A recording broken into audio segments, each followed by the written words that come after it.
A very good morning, everyone. Welcome to StudyIQ IAF English. Very good morning, Shikha, the first one to join us today. Neelam, Ponguru, Sitaram. Very good morning, each one of you. Welcome to the Hindu News Analysis for 22nd November 2025. Like each day, you and I will look at UPSC relevant articles from the Hindu newspaper New Delhi edition. And today, I have picked around 7 articles for you. The first 2 articles are editorial page because we always begin from the editorial articles. They are lengthier and more complicated.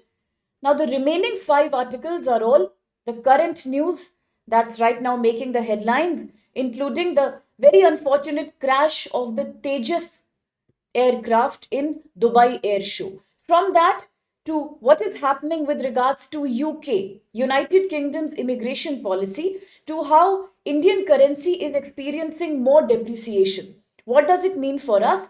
And a new initiative where the government is now trying to consolidate the safety and security of India's seaports. So we have a mixed bag of articles. Let's begin from the editorial page, that's page number 6, and I have 2 articles to discuss from the editorial. First article from the editorial says, Rethinking a Symbol of Environmental Responsibility. By now, you and I understand that environment, ecology, biodiversity, science, technology, all that is a part of GS paper 3. Yes, environment, ecology, biodiversity, conservation, energy, clean energy. Yes, this article is corresponding to GS paper 3, ecology, environment. Before I look into what the article actually talks about and show you the practice question, a very good morning there. Varnika, Ramu is here, Kojumba is here, Balram is here, Prajesh and code name Orbit is here. Each one of you, love you so much, my dear. So happy to see you. Most welcome. Okay, then let's begin with the agenda of the article. What is the core argument made by the article? Article is saying, good morning, Bulbul. Article is saying, recently in India, there has been a lot of controversy and politics about relaxing the green cover requirements for various industrial estates and individual companies, factories, industries. Why is the government now relaxing the green cover requirement for various corporates, companies, and industries? Only one reason is there, and that reason is called ease of doing business. Very good morning, my dear Reshma has come. Ease of doing business. We also recently saw the ease of doing business index, and in that index, India was not in a very high position. Why? Because we believe that even today in India, for various companies and corporates to set up a factory, to set up establishment is not as easy as it is in some Western countries, because various companies have to abide by so many protocols, environmental protocols, infrastructure protocols, thousands of permits, licenses, approval. All that makes corporates a little scared, a little hesitant of establishing their quarters in India. That's why India is not on the top of ease of doing business. That means the ease, the relaxation, the comfort with which you can conduct, establish, and grow your business in our country. Now, what the government is doing to promote more business, to attract more foreign direct investment, the government is relaxing, easing down, reducing the number of green cover requirements. Why? Because the government feels if we reduce these many responsibilities towards environment, maybe more companies will find it easy to do business in India. But the article is saying, is that a very good thing to do? Are we not compromising on environmental and biodiversity security as we give relaxations on the green cover requirement? That's the question here. The article is saying generally the Indian government compares with other countries in the world. For example, European Union countries, US, Australia, Japan. We often do international comparison that, for example, in Japan, there is a lesser requirement of plantation. If a company is coming, if an industry is establishing its factory, there is a less requirement that you have to provide green cover. You have to maintain a certain area under vegetation, under forest, so that your climate impact lowers down. Your carbon emission also gets mitigated. That requirement may be low in some countries, but in India, It is quite high. Today, the government is doing international comparisons, but the government should understand by doing international comparisons and by lowering your green cover or plantation norms. Let me quickly write it here: green cover or plantation norms. Plantation rules, plantation norms. By reducing these, the government is doing a comparison that is completely out of context. Out of context. You cannot compare between two countries absolutely. India's total emission may be very different from Japan's emission. India's total technology of construction may not be as advanced as Japanese or American technology. Then how can we compare between the two countries when it comes to green cover or plantation norms? It is a senseless argument. This article is saying industrial development is anyway associated with a compromise of ecology. Now, this argument goes back to the times of Karl Marx. As industrialization began in the 17th century, since then to now, everybody knows and every subject has studied this in detail, that there is always a negative footfall of infrastructure industrial growth. Whenever there is industrialization, capitalism, definitely it leads to ecological alienation as per Karl Marx. There is a compromise of environment, there is a compromise of ecology. There is biological degradation, nothing can deny that. Already it is all about habitat loss and degradation of air quality. Now, only one solution: making companies and factories provide some kind of green belt on a mandatory basis was a very good solution to find a middle way between industrialization and restoring ecology. That was the only solution. Because creating green belts by companies, by industries, by factories could have led to some local benefits. What local benefits? They could have done microclimate regulation. In a very small area, we can have microclimate regulation. We can also reduce the dust emission. We all know when there is a construction, when there is an industrial work, there is too much particulate matter pollution. A key component is carbon soot and dust. That can be mitigated if we create a compulsory green belt. Then it also looks very aesthetic. It gives you a visual pleasure of seeing a green and clean ecology. It also reduces the total suspended particulate. The total suspended particulate pollution in the air. It can reduce it by up to 65%, and it can also reduce noise pollution by up to 17 decibels. If you make it compulsory that every factory or an industry will have to create a green belt around itself. Now, this article is arguing it's a very small solution to the larger ecological problem. Very small solution. And in that also, if the government starts giving relaxation in the name of ease of doing business, then India will definitely never be able to promote a clean, green environment. We can never achieve our sustainable development goals. And always we will experience what Delhi is experiencing right now: poor air quality, severe level of air pollution. That will become the norm then in every Indian city. Okay. So, very good morning, Vaibhav, Lamani, Eric is here, Terukula, Ramesh, Parnapa, and Bulbul. Yes, Bulbul, it's not in my hands, but yeah, I have already informed the back end team. I'm just waiting for their confirmation. I'm desperately waiting for that. Yesterday, again, I have given a reminder. As soon as it happens, you'll be the first one to know, my dear. I'm also waiting for that. Okay, right. So now, did you understand the context so far? GS paper 3. What did we just say? Recently, the government, to attract more industrialization, has relaxed the green cover or plantation norms. And that's not a good thing to do. You can't compare with other countries, and just to promote industrialization, you cannot relax your norms.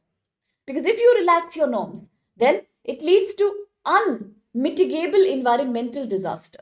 And if you force the companies to create some kind of green belt, what benefits do we have? Noise pollution reduced by 17 decibels. Total suspended particulate pollution also get mitigated by 65%. Very good morning, study.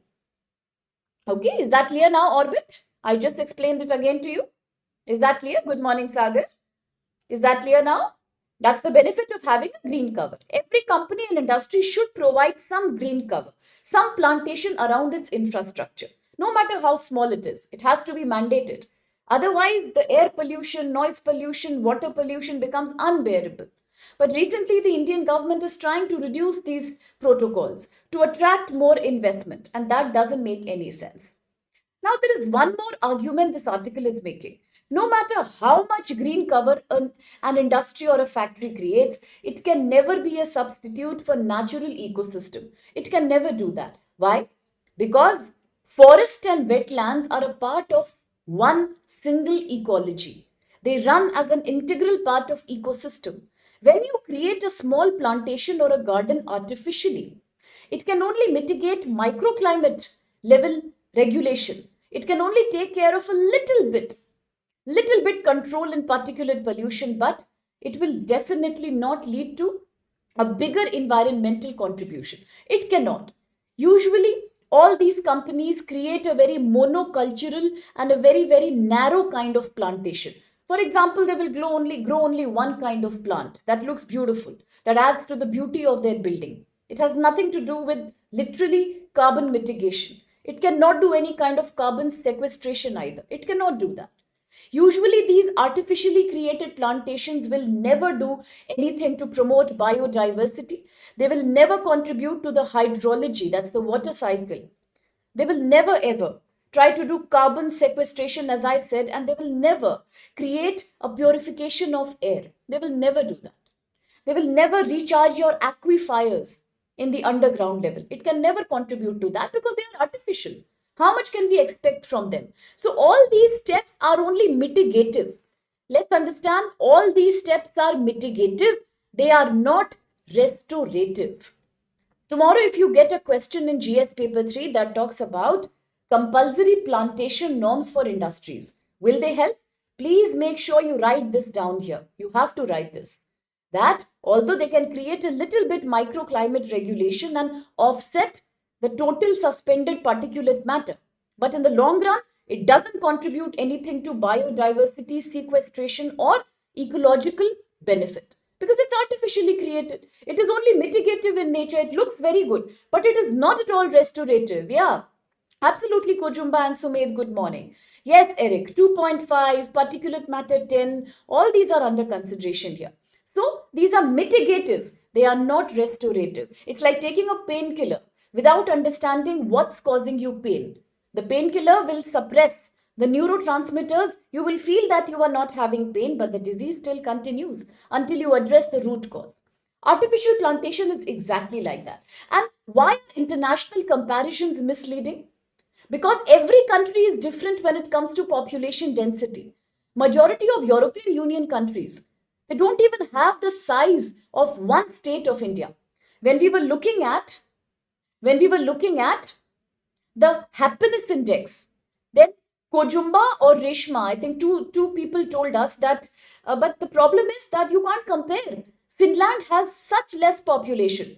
You can't even compare it with a big metro city in India. How can we compare? Similarly, here also, how can you compare environmental plantation norms in India and outside? Population density in India is very high. You can't compare it with Europe or America or Japan. Every country has a different kind of soil quality. Every country has a different precipitation rainfall pattern. Every country's ecological capacity, land availability, developmental needs are very different from each other. Nations with a low density population can also accept low plantation norms. For a country like Japan, for a country like, for example, Australia, they are already very less populated, very low populated. Even if they allow companies to break plantation norms, nothing will happen because population is very less. The total pressure on ecology is not so high. But look at India. There are states with such high population density, which is the state with highest population density. Is it West Bengal or not? Please confirm so that we remember. Yes, absolutely, Orbit. India with 1.4 billion people contributing to 1/4 of the global population. Can India allow companies to break plantation protocols? No. We are highly populated. We can't compare with Japan. Similarly, if you start applying uniform global ratios across all the countries, it is pointless. It has to be ecologically calibrated as per the need of a country. So what do we need in India today? Rather than simplifying, rather than allowing companies to totally break green cover or plantation norms, there are two ways in which we can mitigate this problem. The article is suggesting a two-way solution. All right then. Orbit, Reshma, Parnapa, everyone is saying it's Bihar. Is it Bihar or is it West Bengal? Are you sure it's Bihar? Are you sure the highest density population is with Bihar right now? Let's confirm once again and then we will learn it forever. Yes, absolutely. Okay, that's about union territories. What about the state? Is it confirmed Bihar or is it West Bengal? I had a small confusion, so I thought let's clarify. Okay, now what is the two-way solution? Two-way solution to balance plantation norms also and ease of business also. What's the solution? One, retain green belts for local pollution mitigation. When it comes to a small industry, a small company, yes, make the green belt or the green cover around a factory or an industry compulsory. There is no way about it. Just to attract more investment and privatization, you cannot allow companies to break down environmental impact assessment 2006, and you cannot also allow them to break plantation norms. They have to provide for green cover if they want to make a factory or set up an industry. That's very clear. So one thing is compulsory green belt. Second solution. Second solution is off-site regional greening. By here we mean that not just force the companies to make a green cover. Allow state governments, panchayats and urban local bodies like municipalities to provide a larger green cover in the whole city. There are certain cities that are highly industrialized. For example, Delhi NCR. So many factories and industries are working in the suburbs of Delhi. For such areas, we need a state level green reserve policy. Wherever you have a special export zone, an export promotion zone, wherever you have an industrial cluster, the government has to cover it up by creating a total 360-degree coverage of green reserve nearby. The government has to make sure that river basin and degraded land are all vegetated with some or the other plant, some or the other tree. And a buffer zone has to be made mandatory. There is an industrial cluster. Outside, we have to have a buffer zone in which we do not allow any traffic or any construction, only the green belt. Outside that, you allow everything once again. It almost corresponds with the concentric model of city planning. Concentric means circular. If you have an industrial hub, provide a buffer green coverage around that and only then allow residential areas, transports and highways to exist. Without that, obviously wherever industry will come, environment will go for a loss. And we have to also encourage very strongly right now the green credit mechanism. That is the carbon market mechanism. Unless industries and companies are forced to buy carbon credits for the extra emission they do, they will never stop pollution.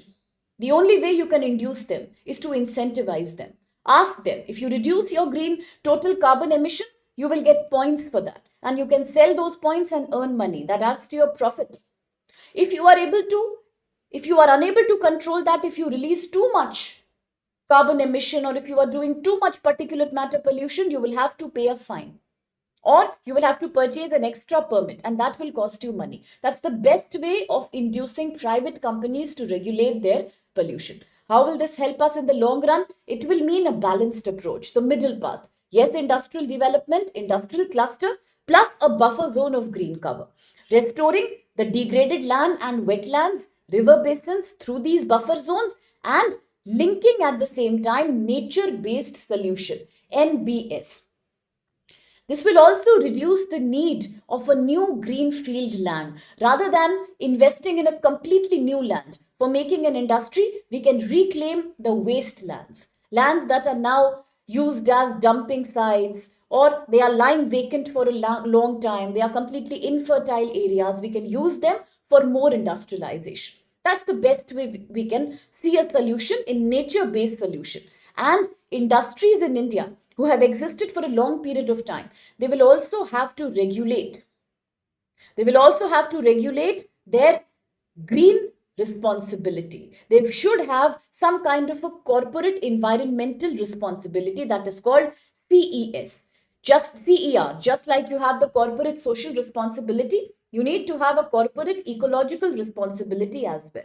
Only communities cannot lead conservation efforts. Industries have to be at the forefront, and future sustainability only requires that industries, the government, and the community. We have a tripartite partnership. Together, we can work to offset carbon regulation, to promote circular economy practice where nothing goes waste, and compensatory afforestation is again very, very important.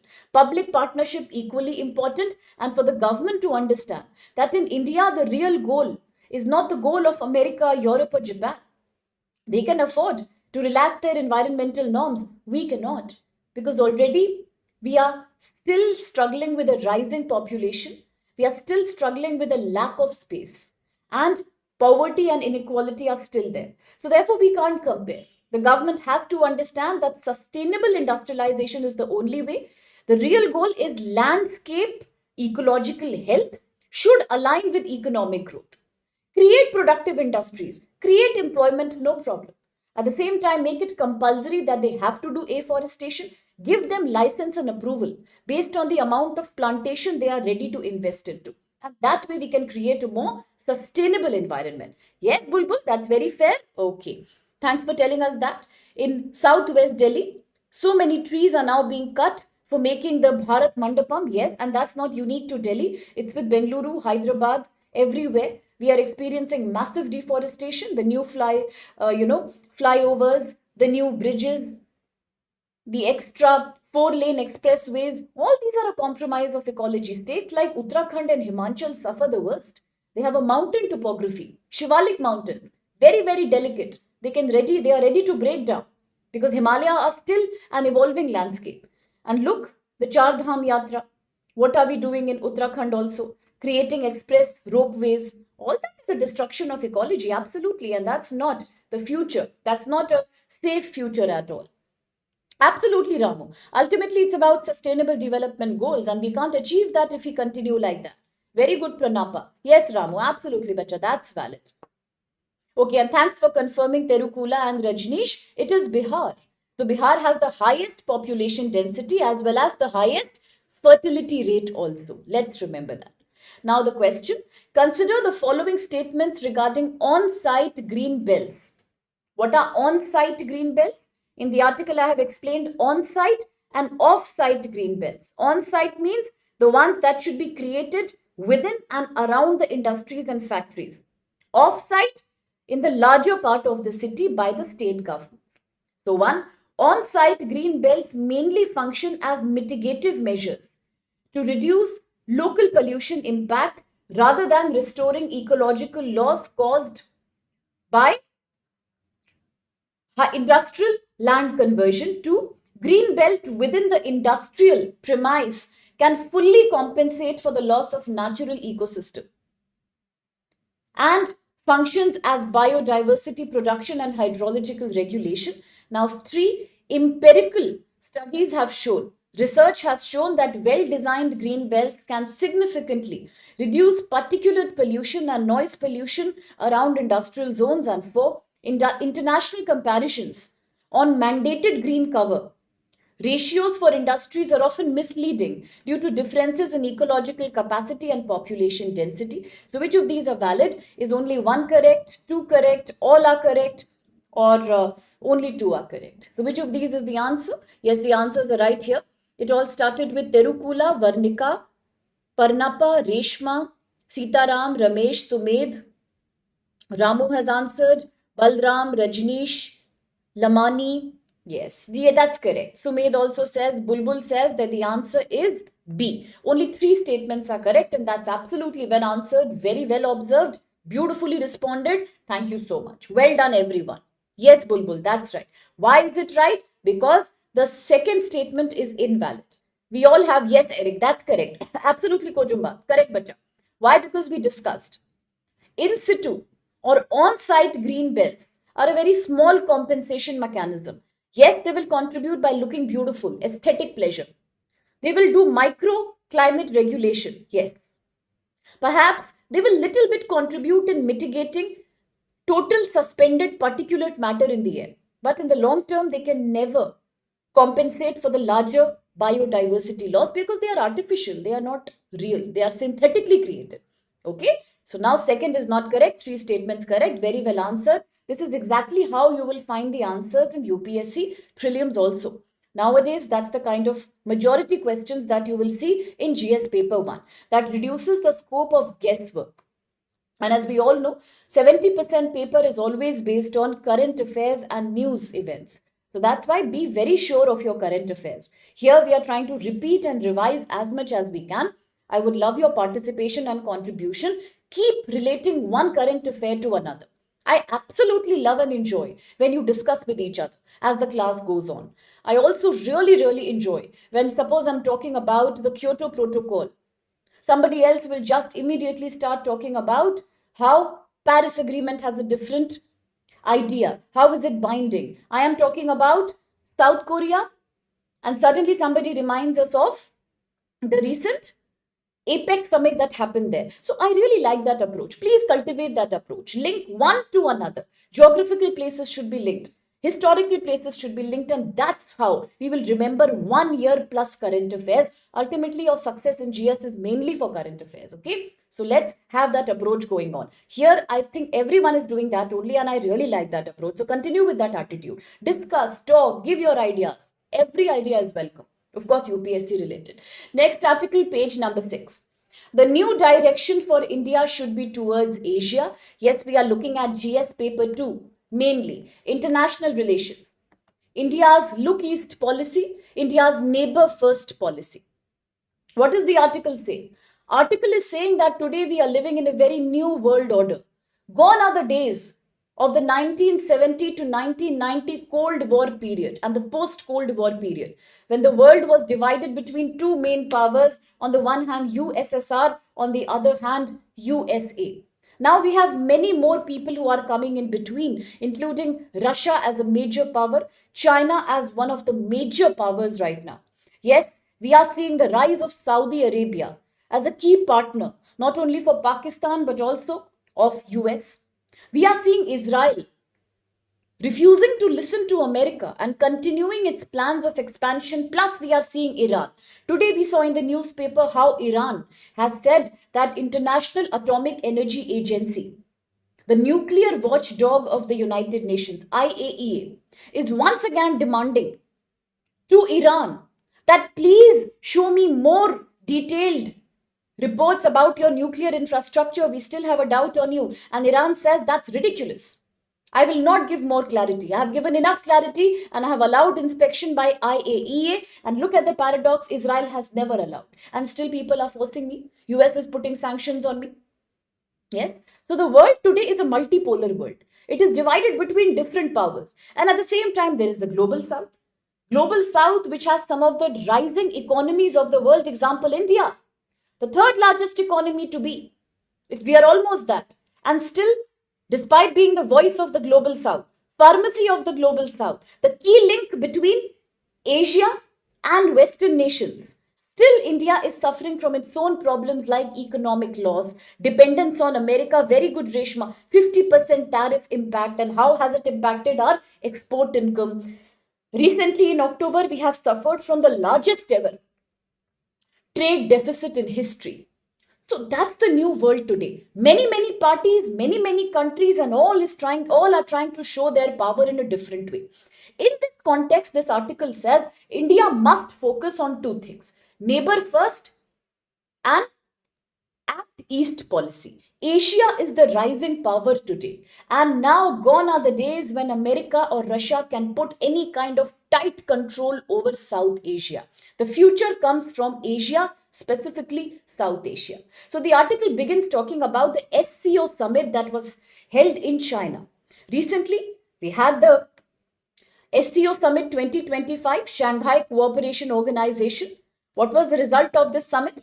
We have discussed countries like Russia, India, China. They have emerged as the new power of the Asian hemisphere, Eastern hemisphere, and together they had declared a declaration, very good Reshma, that's known as the Tianjin Declaration. A result of the summit was Tianjin Declaration. Under Tianjin Declaration, these three countries, Russia, India, China, spoke about improving their trade, improving connectivity, trying to control terrorism, and a more sustainable economic growth. That was the Tianjin Declaration. Similarly, immediately after that, we had another meeting. This meeting happened in Busan, and this is known as the G2 meeting. Now, everybody will be surprised. What is G2? What is G2? Today, our Prime Minister Shri Modi has gone to attend the G20 Leaders Summit. The G20 is different. G7 is also different. We have spoken about the G77, that is also different. What is the G2 now? What is G2? G2 is another ego, a very, very egoistic idea of your beloved President Trump. G2 is the name that President Trump is giving to the meeting between him and the Chinese President Xi Jinping that had happened in Busan, South Korea. And why did it happen? It happened just a few days before the APEC meeting took place. The APEC summit took place in South Korea. We have spoken about the APEC many times. Many times I have discussed with all of you that APEC, Asia Pacific Economic Cooperation, is a group of countries. It's a group of economies. Yes, it's a group of about 21 economies that only want to expand trade and investment across each other. Yes, very good, Reshma. Yes, Sitaram, Shikha. Yes, economies. The decisions are not binding on the members, they are only advisory. The idea is to promote free trade and access to the markets of APEC, Asia Pacific. Is India a member? No, India is not a member. Since 1991, India has tried to be the member, but they have never allowed. They have never allowed because China doesn't support, and they feel that India's liberalization has been slower as compared to Asia Pacific economies. And since 1991, APEC has banned on the entry of the new members. We have spoken about that. As this APEC summit took place in South Korea, just before that, two leaders have met. President Trump has met Chinese President Xi Jinping. They both met in Busan in South Korea. And the meeting between these two, is today being called as the G2. So don't get confused. It is not a proper organization. It is nothing. It's just a diplomatic ego stunt of President Trump. So next time you hear G2, nothing to worry. It's just about a bilateral meeting between US and China. That's it. Nothing to worry. That's it. It will not come in any exam. It's just for your understanding. It's being called as the G2 nowadays. Okay. As these two leaders met, American President Trump this time has openly agreed that future of the 21st century will be shaped by Asia. And that's also the reason why President Trump is so scared of China. Good morning, Suresh. Yes, it's a made up word, Eric. Absolutely, but you're valid. Now, that is the reason why American president is so scared of China. China has a monopoly over rare earth material. Now, look at the paradox here. America feels in US first policy, America first policy, lots of ego, lots of domination. America knows somewhere that the future belongs to China. China, the largest manufacturing hub, complete domination of supply chains of most of the industries. Semiconductor supply chain, China dominates. Oil exports in regards to cooking oil, refining activities, cheap manufactured goods, consumer goods, China dominates. At the same time, rare earth material, the key ingredient that you need to make lithium ion battery, key ingredient you need to make wind turbines, solar batteries, electronic vehicles, smartphones, everything depends on rare earth material. Who dominates? China. 90% of refining and mining capacity belongs to China. America knows that. That's the reason why he agreed to meet the Chinese leader. And what did they discuss? They did a very clear cut deal. China told America, reduce the tariff on me. In return, what does China get? President Trump said, I will reduce the tariff on you in return. You have to stop. You have to stop controlling the export of REM. Promise me that you will continue to supply tons of rare earth material like you used to do earlier. Don't give us supply shocks. That's the dependence the world has on China. They both agreed also. China's tariff went down. In return, China agreed to supply REA. Very good for America because America needs all that. But you see the larger dynamic. How much is the world dependent on China? And America also knows that. The very fact that America imposed high tariff on China, initially 143%, later reduced it to 30%, was that only. It is scared of China. It's an act of insecurity. Now you will wonder then why did he import 50% tariff on India? Because he thinks India is the next China. He knows with Atmanirbharta, a young workforce, rising power of the third economy, yes, they are afraid of China and India both. That's the reason why such high tariff came. When there was no excuse, President Trump said, I am imposing 143% on China because China has failed to control narcotics, particularly the fentanyl drug that is creating addiction and deaths in US. That's the reason that he gave. You see, ultimately they are all insecure of rising economies like China and India. Now, even Indian Prime Minister Shri Modi clearly asserted in the Shanghai Cooperation Organization that India's future will not be dictated by tariffs. You can create tariffs, you can give us a loss of export income. You can target our labor intensive sectors like gems and jewelry, textile, leather, but India will not bow down. India will not bow down.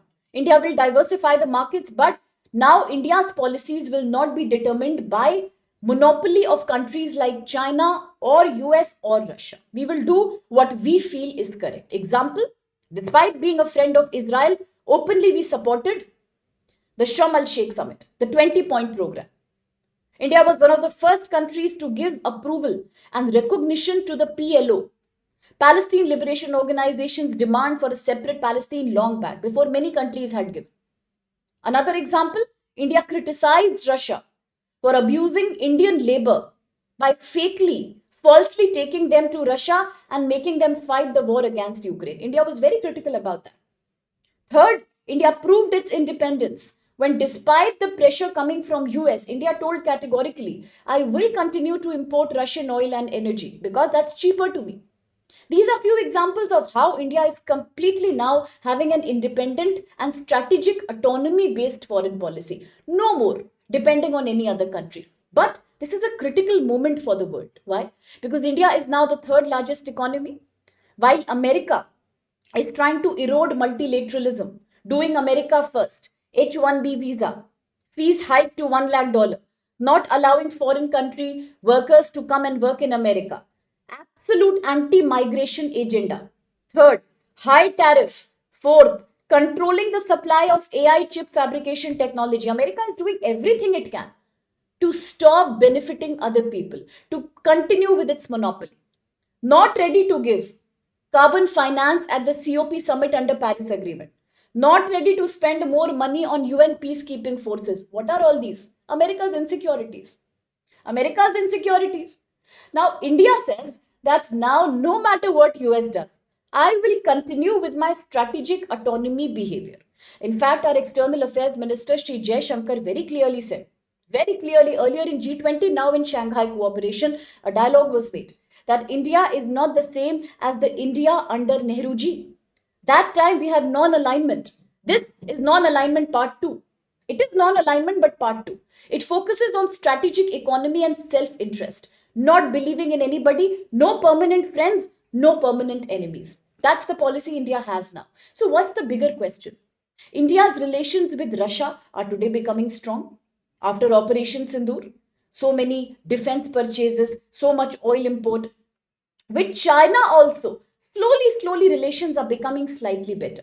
After so many years, Indian leader visited China. They both have agreed to allow visas to each other. They both are now slightly trying to go back and negotiate about Ladakh border talks. The question today is, why is US trying to block India's rise? Why? Because does US feel scared that India will become the China of the future? So what's the option that India has? India cannot afford to make a binary choice again. Binary choice means a clear-cut choice between two. Either I will support America or I will support China. India can't do that. India's only option right now, a very smart option, is look towards Asia. Why is Asia so important? Only if we look at the data. Why is Asia so important? Look at the data. Asia has 2/3 of global population. Look at that. 2/3 of global population, and remember, as compared to other countries, all this is relatively young population. This is all the youth bulge, young working people. Then Asia has the largest consumer markets. With largest population, it has the largest consumer market for the future. Anybody who is able to access Asian market will make profit.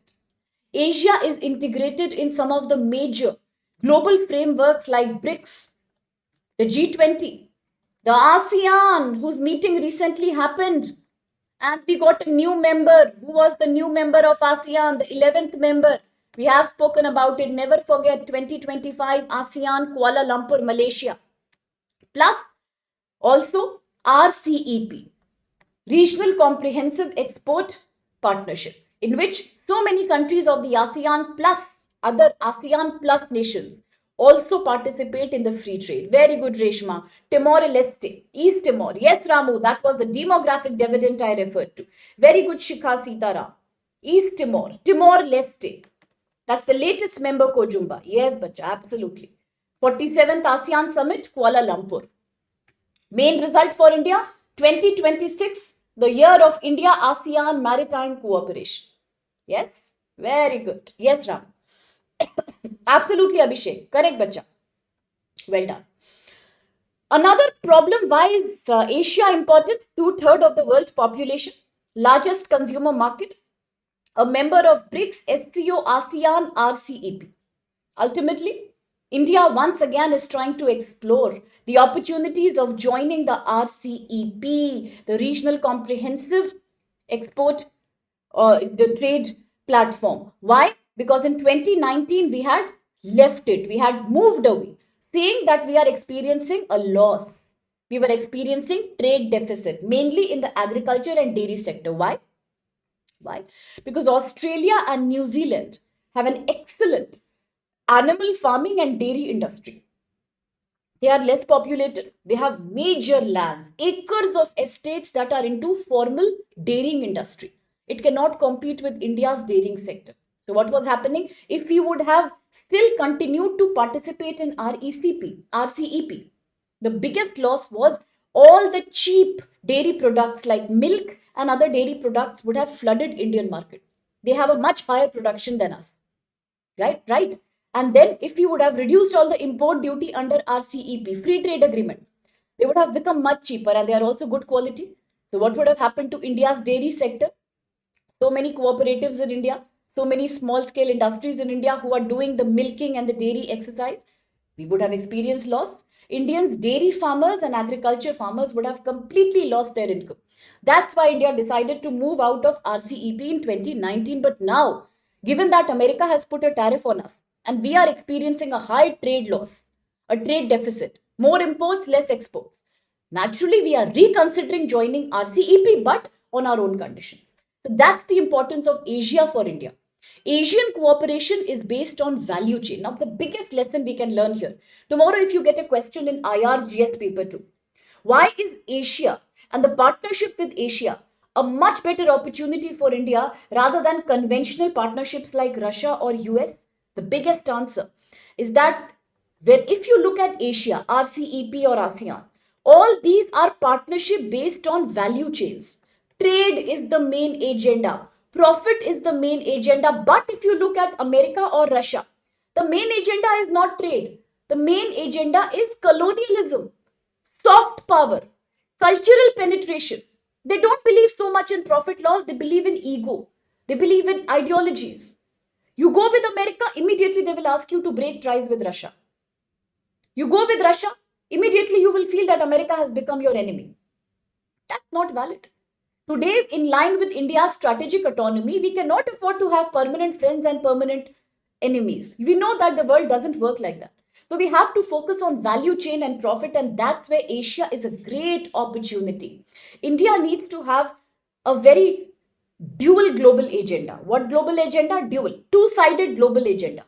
High growth potential and to cater to the welfare of largest working population, largest poor population. India has the highest multi-dimensional poverty in all these countries. So our agenda is double because we are living in a paradox. We often say that India is a paradox today. Third largest economy, a good level of GDP growth, a decently maintained inflation, but high level of unemployment, very high level of multidimensional poverty, extreme high level of inequality. That's a dual situation. You are at the top also, you are at the bottom also with some parameters. So we have to be strategically autonomic. We cannot tolerate domination of whether US or whether Russia. Recently, President Trump, because most of his votes were coming from the central belt, where corn grows a lot. America was forcing India that buy my GMO corn, genetically modified corn, CORN, corn. India said, no, I'm not buying. Because India doesn't allow genetically modified food crops. It's not in our policy. Plus, if we start importing all your corn syrup, what will happen to our farmers? Basic policy is not matching. America keep forcing us. Open your agriculture to us. Open your dairy sector to us. Why will India do that? We know we will face a loss. We will do injustice to our farmers. It will become completely corporatized. That's the reason we left RCEP also. So there are fundamental conflicts with regards to India-US relation. And therefore, for India today, our policies have to be aligned with global south and sustainable development goals. See, 2026 is already coming in a month. Yes, 2030 is the deadline for SDG. Today, if we do not align to our dual requirement, top third economy and suffering from highest multidimensional poverty, we will always be in a loss. We today therefore say partnerships should be based on value chain, not on ideologies, not on love and hate relationship. They should be based on profit and loss. Let's be very professional. And that's why Asia is a better option. Today, India has to have a national data sovereignty. Atmanirbharta, indigenous technology, local defense production, example, the Tejas aircraft that has crashed in Dubai Air Show, unfortunately. Inclusive growth, controlling inflation, managing the falling value of Indian rupee. Today, it is at the all-time lowest. I will also talk about that. Security reorientation, cyber warfare should be the core strategy now, not conventional warfare. China can continue. Now, recently, there is one more change that has happened in the world that also matters to India. What's that new change? The new change is that China has recently started retreating. What is retreating? Move back. China has started retreating from CPEC, China-Pakistan Economic Corridor. Why do you think China is doing that? It was a flagship infrastructure of connectivity between China and Pakistan. It's a part of the larger Belt and Road Initiative of China. Yes, a very important part of Belt and Road Initiative, China-Pakistan Economic Corridor. Now China is moving away from there. Why is China moving away? Because China feels that Pakistan has too much loan and Pakistan is not in any condition to pay back that loan. Repeatedly, Pakistan is having to take loans from IMF. It's being bailed out. US influence on Pakistan is only increasing. US influence on Bangladesh and Saudi is also increasing. China is now a little cautious when it comes to investing in Pakistan. China feels it's a lost deal. So therefore, China is moving back from CPEC. And what is CPEC all about? A part of BRI, it includes roads, railways, pipelines, port, especially the Gwadar port. Which port? Gwadar port. Strategically very close to the Chabahar port in which India has invested in Iran. Remember? Yes, I had showed you the map also. Various energy projects are a part of CPEC. Today, China is retreating from CPEC because China is disappointed in Pakistan. And what is the result? Pakistan is now depending on loans from ADB, Asian Development Bank. ADB, Asian Development Bank. Now, whether Pakistan should get these loans, because Pakistan sponsors terrorism, is again one agenda India has to discuss in the global forum. Second new change, China, Pakistan are experiencing this kind of separation.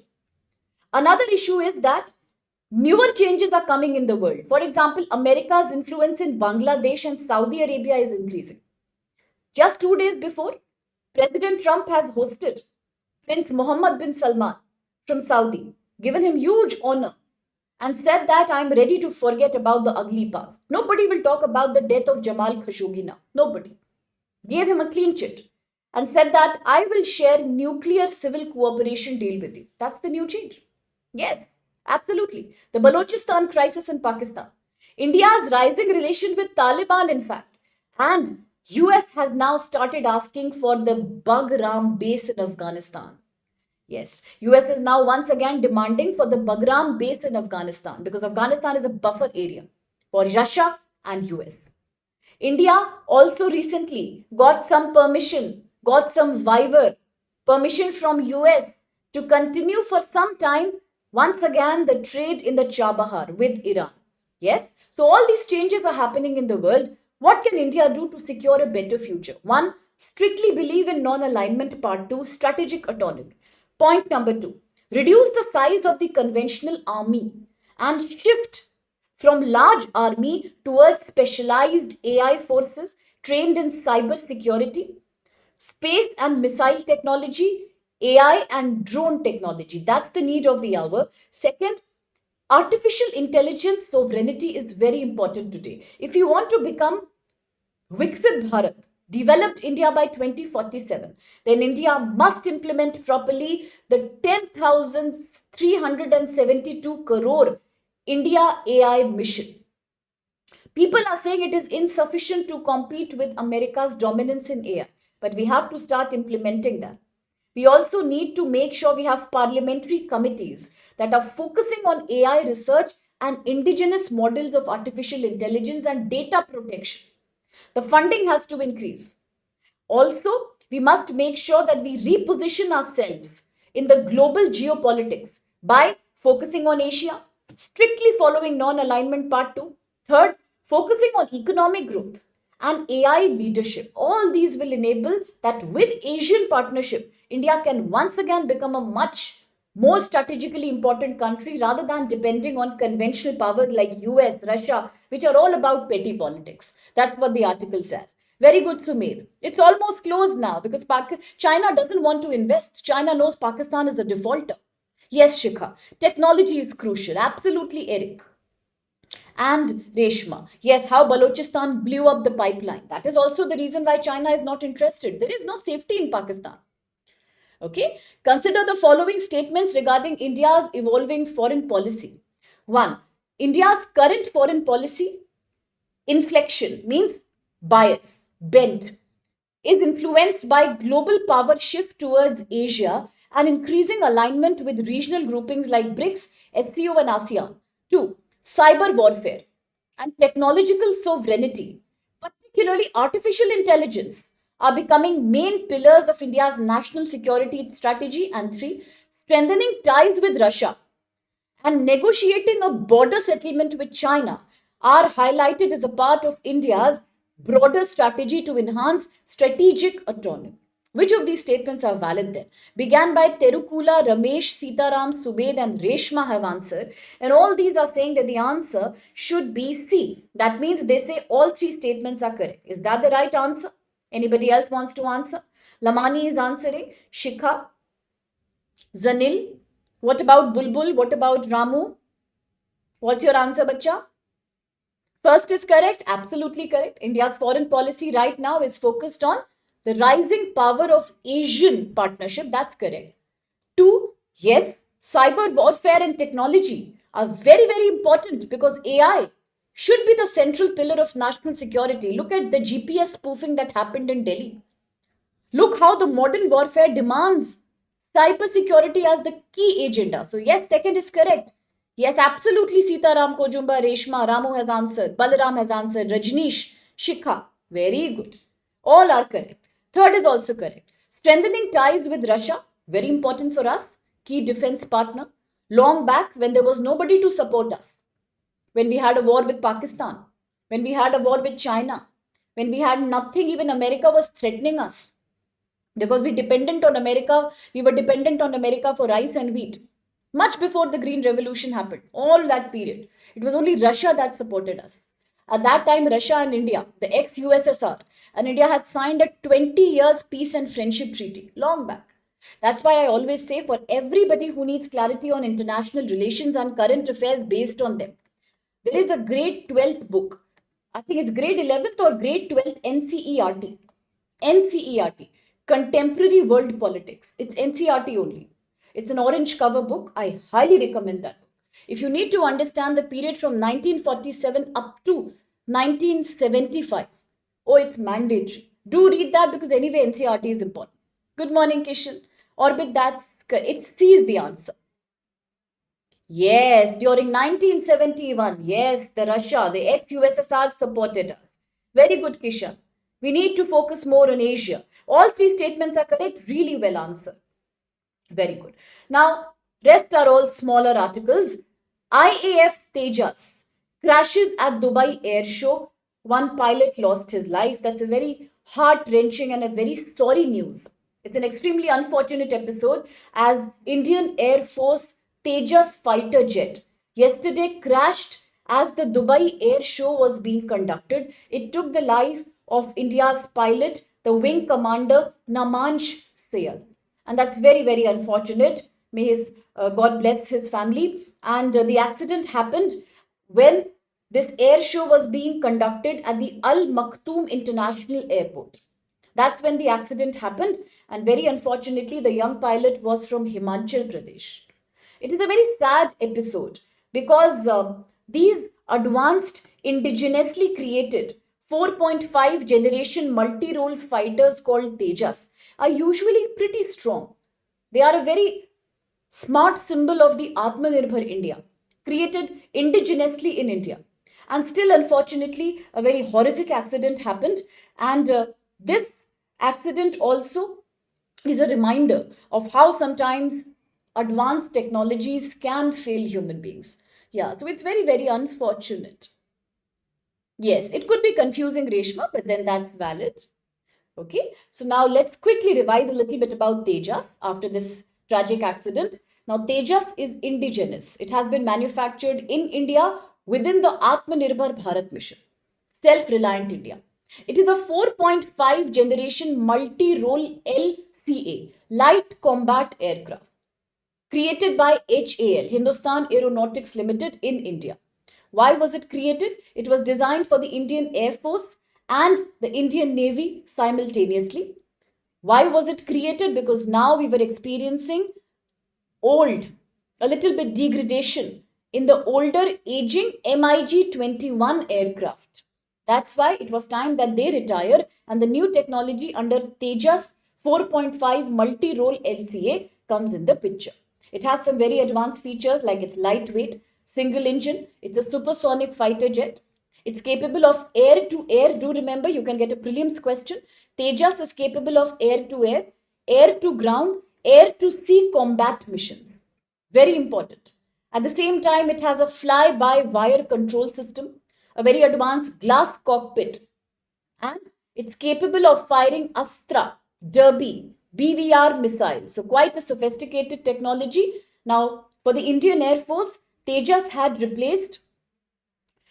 was ordered. About 83 Tejas Mk1 aircraft were ordered. This is the largest order that was placed by Indian Air Force for any indigenously made aircraft. Let's remember that. Okay, 83 of these aircrafts were ordered by the Indian Air Force recently. Tejas Mk1A. And not only is it a great symbol of Atmanirbharta for India, given its advanced features, there are other countries who are also showing interest in purchasing and procuring Tejas from us. And which are these countries? Argentina, Egypt, Philippines, Malaysia.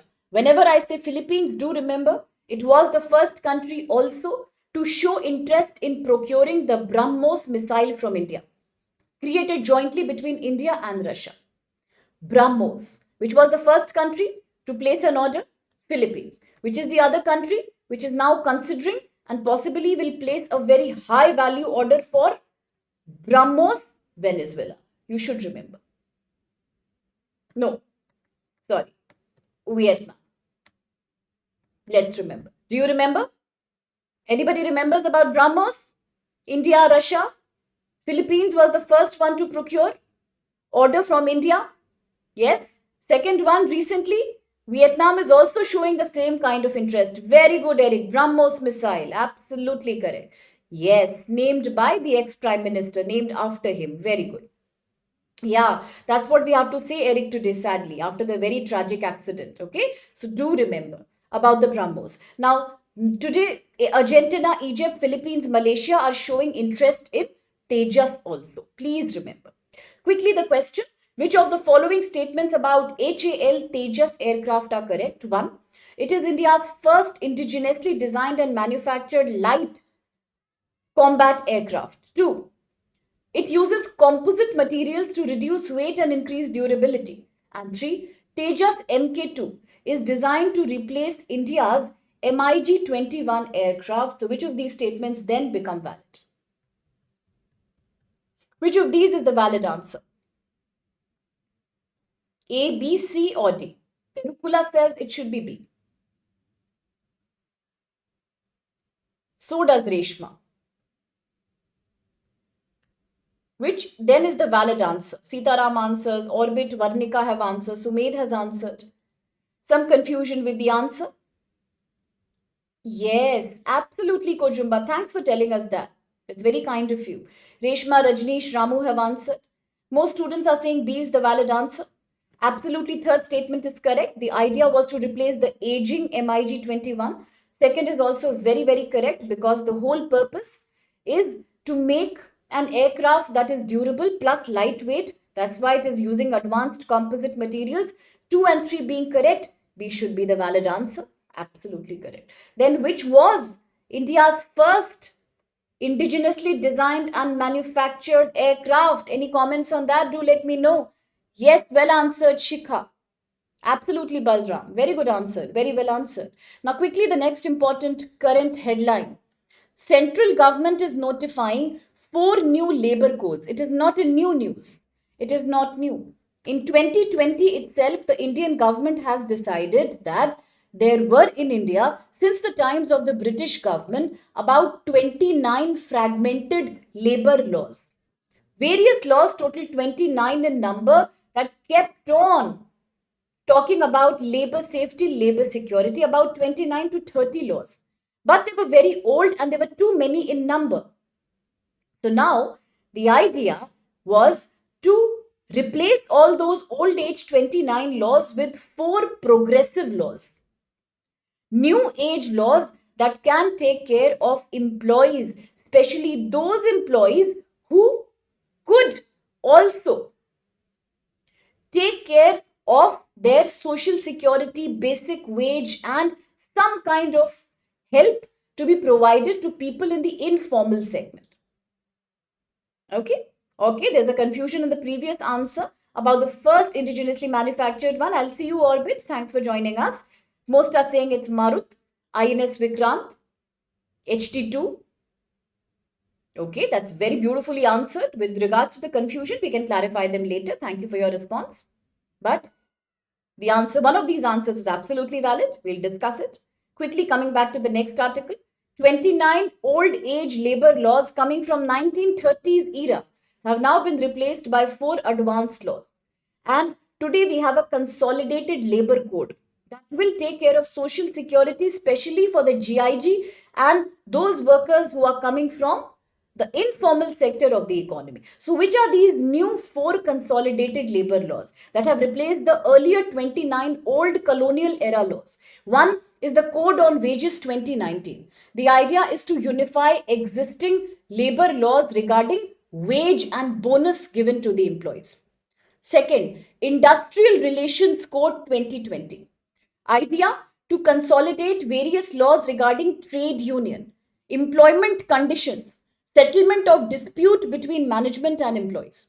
3, very famous one, we have discussed about it. Code on Social Security 2020. Purpose to give the same benefits to informal sector, ghost employees, GIG platform employees. Same benefits that those people get who work in the formal sector. Fixed wage, pension, insurance, maternity. Then last, Occupational Safety, Health and Working Conditions Code 2020. It is about consolidating 13 existing central labor laws relating to workplace safety to reduce the incidence of workplace danger, injury, death or hazard, to provide sanitation, clean drinking water and a safe environment for work. Why was it delayed? The laws were announced in 2020. They are being implemented finally now. Why? Because various trade unions have criticized these laws. I discussed this with you when I was talking about the new Sham Shakti Niti 2025. These laws were criticized by labor unions, saying that India has deliberately not signed two out of the eight compulsory conventions of International Labour Organization because all these pertain to trade unionism, collective bargaining power of the labor. Associates beautifully for GS paper 4 Marxian idea of class struggle. The workers of the world unite, something similar. Trade unions are saying all these laws believe in directly giving benefit, subsidy, and welfare money in the account of the beneficiary. That means there is no purpose now of laborers coming together and making a trade union. Their collective bargaining will get suffered because of that. And that's why it's being called as anti-worker and pro-employer. The reason why for last 4 years they could not be implemented. But now the government is saying we have notified them and shortly they will be implemented. Just remember they have replaced 29 existing fragmented laws and the new ones are Code on Wages 2019, Social Security Code 2020, Industrial Relations Code 2020 and the last Occupational Safety, Health and Working Conditions Code 2020. That's all for this news. Quick question your way. With reference to recently notified labor codes in India, which of the following statements are valid? One, the labor codes abolish the provision of minimum wage at the national level and leave it completely to the state. Only the state governments will decide now, central government will do nothing.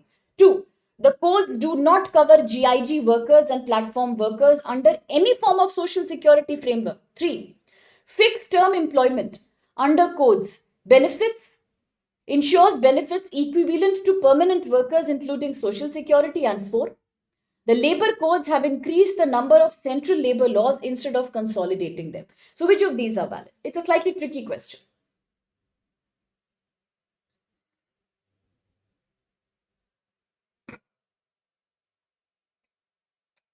Think again. Just think again. Slightly confusing. Let's break it down. Various responses, different responses. Yes, Reshma, thank you, dear. The two conventions India has not signed are 87 and 98. Beautiful. And both of them relate to trade unionism, collective bargaining. Absolutely correct answer, Terukula. Yes. Let's break it down. One, these labor codes are abolishing provision of minimum wage at the national level and leaving it to the state. No, that's not true. It is not being left on the state government. It has been decided by the center. Look at the headline. Center notifies 4 new labor codes. These are created by the central government to replace 29 fragmented laws. It's a very confusing question, yes. One is not correct. Now, if one is not correct, please remove option number D. 2. The codes do not cover GIG worker and platform workers. Is that true? What did I just discuss when I told you? Code on Social Security 2020. The aim is to make same provisions for GIG platform online workers as we have provisions for formal sector workers. And I have discussed this code many times before. To give maternity, some kind of pension, some kind of provident fund and leave policy. Fixed wage to people who are working in GIG platform. So second is also not correct. If second is not correct, please eliminate option number C. 3. Fixed term employment. Fixed term employment under the codes ensures benefits equivalent to permanent workers, including social security. Yes, absolutely. That's the idea. That's the whole idea behind code on wages, that you unify existing labor laws and try to create a fixed wage and bonus policy. Similarly, if you look at code on social security, yes, we are trying to fix a basic floor wage so that all the workers in the informal sector will get same protocols and policies as the workers in the formal sector. So third should be correct. Now four, this labor code is increasing the number of central laws. No, we just said 29 fragmented laws were existing since 1930s, British Raj. Now the government in 2020 decided to replace the 29 fragmented ones with only 4 social security codes. And which are these codes? We just discussed. On wages, industrial relations, social security, health, working condition. These are the four ones. So how can fourth be correct? Making A the right answer. Only one is correct then. Very confusing but well tried. And it's not about giving the right answer. It's always about thinking. So that in the mains we do not make a mistake. So really well answered there, Reshma, Sitaram, Balram, Shikha, everyone, Rajneesh, Ramu, well answered. Ramu has also answered very correctly. So has Reshma, so has Terukula, everybody has answered correctly. Yes, some were eliminating, some were giving the answer. But well done. Very good. Very, very good. Okay, now one of the last articles. The government of India is planning to unify, consolidate security regulations for about 250 seaports existing in India. How many?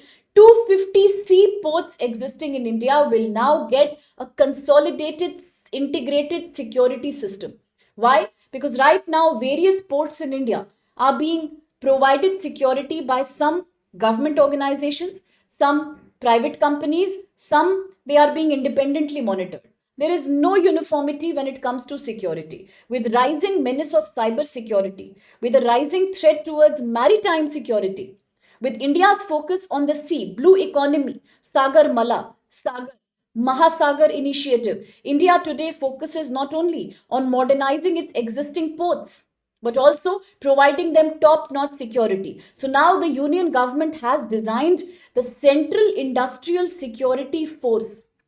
Union government says Central Industrial Security Force, CISF, will be the top body that will be responsible for providing security and safety to the 250 seaports existing in India.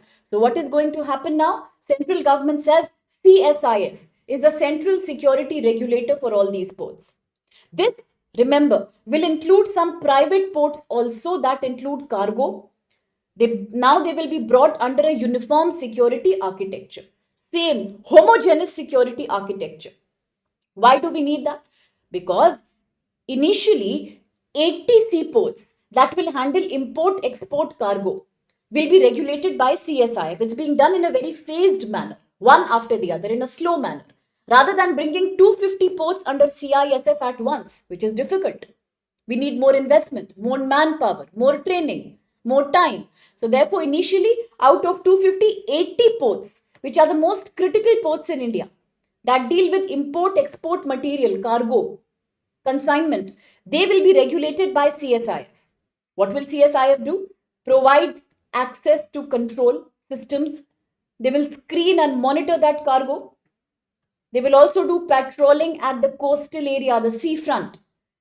Right now, CSIF only regulates 13 major seaports in India. That now it will start regulating 80 ports directly means we need more than 1,000 extra people. We need 10,000 more trained personnel who can take care of all these extra 80 ports that are being added. But why suddenly the government felt the need? The government felt the need because right now there is no uniform safety security standard. That means laws can be broken very easily. Second, many seaports are only being monitored by private security agencies that are hired by the government. Many of them are being managed by local police officers. This leads to coordination gaps and security lapses. Now, CISF is a sovereign body in India. It's an autonomous body that will now ensure that all 80 ports will at least have a same standardized, accountable, responsible security, just like we have in the case of Indian airports. In the case of Indian airports, today the government is saying let's also have a hybrid security model. What is a hybrid? Mixed security model, in which the core security and safety functions will be done by CISF, Central Industrial Security Force. The non-core functions, less important ancillary functions, that which are less crucial but basic logistical functions, can be done by private companies or the state police. This process will involve multi-sectoral participation, more employment, also better coordination, operation flexibility. Because coastal security today in India is a prime issue. Why is it prime issue? India's coasts are open, overlapping. If you do not have a single security provision, it could lead to so many cases of stealth, arbitration by third party, foreign body. security lapses, narcotic business, terror, arms and ammunitions, and we don't want that. We can't afford that. So therefore now Indian Prime Minister will be discussing this with the Director Generals of Police conference that will now happen, and ultimately all this is in line with India's National Security Strategy Conference 2023 guideline.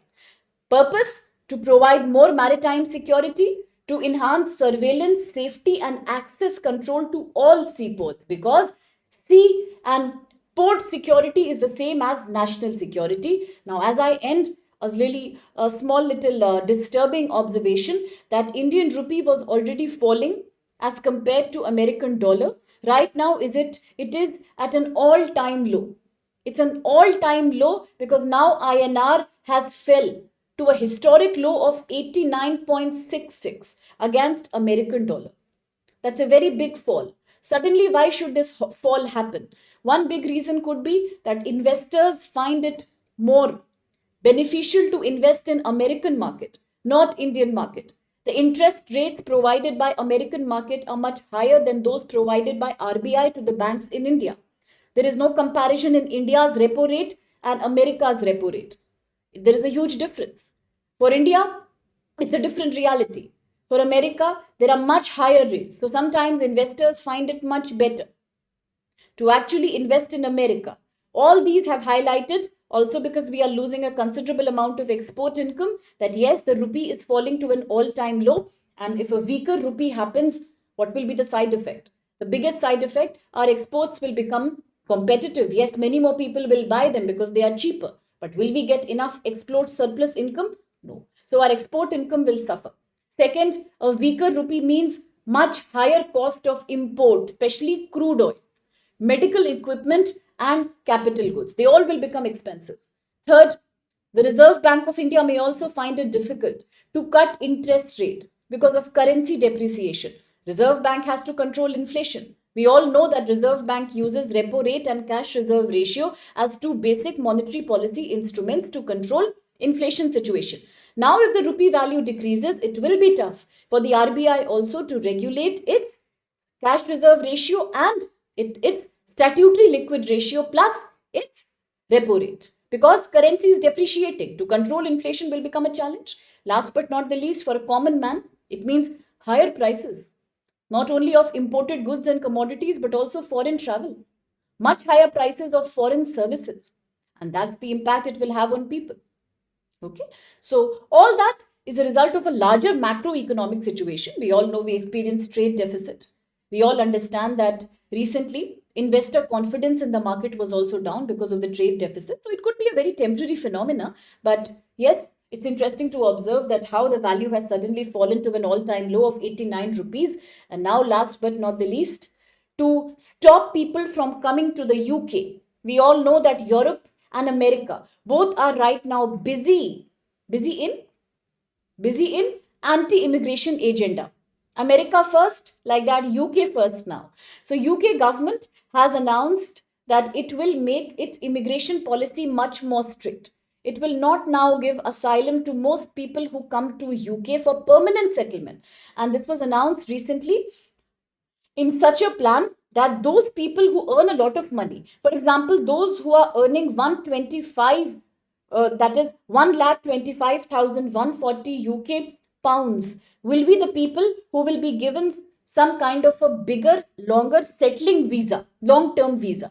Those who earn 50,000 something pounds will be eligible only after 5 years to stay in UK permanently. And those who earn less than that will probably have to wait for 10 to 12 years before they can get a permanent residential agreement, license, or before their visa can be extended longer. Sometimes people may have to wait for 20, 30 years also. The idea is to ultimately reduce the number of asylum seekers and the number of immigrants into the UK. Okay. Why? Because UK government feels that most people who come from outside will also then depend on the social security provided by the government. It will only add to the burden of the government. Like 6,16,000 health and social care visa workers also got their dependents to the UK. And that causes not only a deficit of employment, but also a burden on the government. So now such people and their dependents may have to wait for 15 years before they can be given a long-term permit. So that's the recent announcement.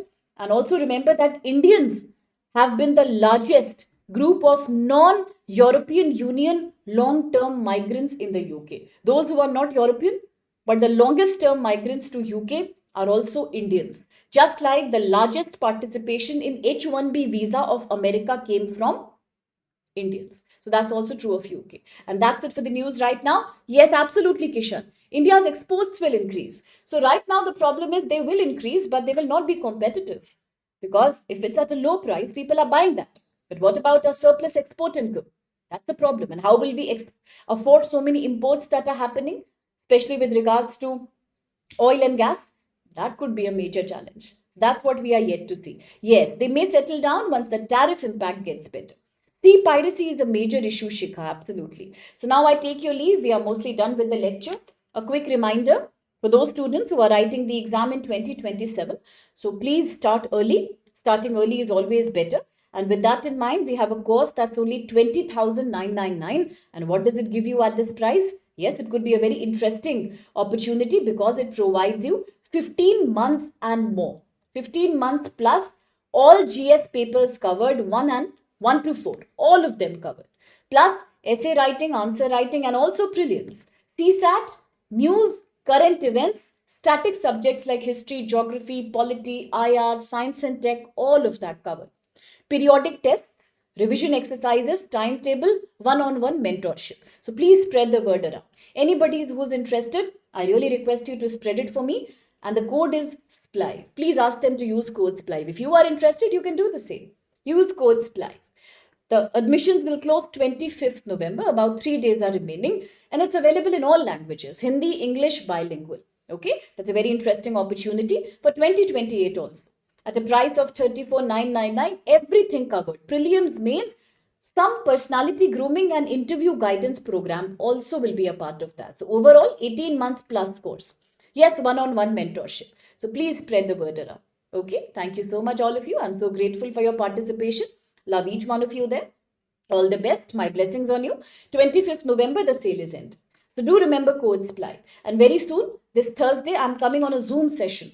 A Zoom session where I will directly speak to all the students and clarify their doubts. I will give them guidance on trying to clear Prelims 2026. Okay, that's a special thing, but we will let you know more about that. So thank you so much, Eric, Sitaram, Balram, Rajneesh, my dear Ramu, Anko Jumba, Prajneesh, Shikha, Eric, all of you there.